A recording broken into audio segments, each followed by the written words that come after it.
तो फ्राइडे 21 मार्च को किधर जाएगी निफ्टी और कौन से लेवल्स रहेंगे इंपॉर्टेंट, फटाफट पता करते हैं इस वीडियो में।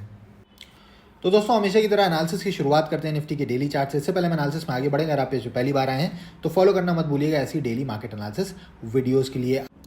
अब डेली चार्ट पे नजर मारेंगे तो लगातार चौथी ग्रीन कैंडल हमें देखने को मिली है। ये था 50 पीरियड का मूविंग एवरेज जो कि था लगभग 22,976 के आसपास, और हमने आपको ये बोला था कि यहाँ पर मैं एक रेजिस्टेंस एक्सपेक्ट कर रहा हूँ, लेकिन मार्केट ने सरप्राइज करते हुए डायरेक्टली इसी के ऊपर गैप अप ओपनिंग दी। और ध्यान से देखिएगा, जब एक बार रेजिस्टेंस टूटती है तो वही सपोर्ट बन जाती है। मार्केट ने एग्जैक्ट इसी पॉइंट पर आके सपोर्ट लिया और यही दिन का लो लगा, और इसके बाद ये धीरे धीरे ऊपर बढ़ती चली गई। अब नेक्स्ट हर्डल निफ्टी के लिए जो दिख रहा है वो है 100 पीरियड का मूविंग एवरेज 23,538। तो अब यहां तक की जर्नी खुलती हुई दिखाई दे रही है। अब इंट्राडे में ट्रेडिंग को कैसे अप्रोच करेंगे दोस्तों, ये देखते हैं निफ्टी के 5 मिनट के चार्ट पे। अगर कल हमें बिल्कुल फ्लैट ओपनिंग मिलती है, ऊपर का जो इंपॉर्टेंट लेवल है वो है 23,234।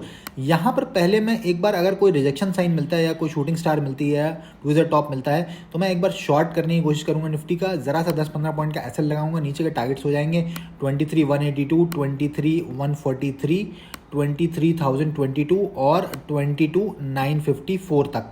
अब 234 हमारा की लेवल इसलिए क्योंकि अगर हम यहाँ पर मार्केट को शॉर्ट करते हैं कोई शूटिंग स्टार वगैरह बनने के बाद, और मार्केट पलट के दोबारा इसके ऊपर निकल जाती है और कोई 5 मिनट की कैंडल क्लोज कर जाती है इसके ऊपर, तो तुरंत शॉर्ट पोजीशन काट कर मैं फिर यहाँ से लॉन्ग करूंगा। और ऊपर के मेरे टारगेट्स हो जाएंगे 23,299, 23,334, 23,390 और 23,445। तो कुल मिला के 23,234 कल के लिए हमारा की लेवल रहेगा। और अगर डायरेक्टली मार्केट इसके ऊपर गैप अप खुल जाती है तो वेट करेंगे यहाँ तक आने का। यहाँ अगर कोई सपोर्ट दिखाती है हमें तो फिर से ट्रेड लेंगे ऊपर का।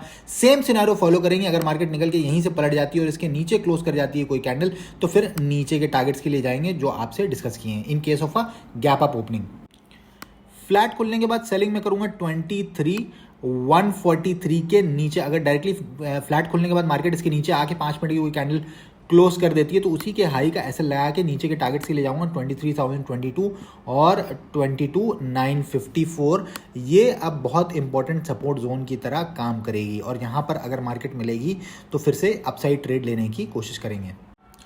तो ये थी फ्राइडे 21 मार्च के लिए निफ्टी की एनालिसिस। वीडियो पसंद आई हो तो लाइक करना मत भूलिएगा।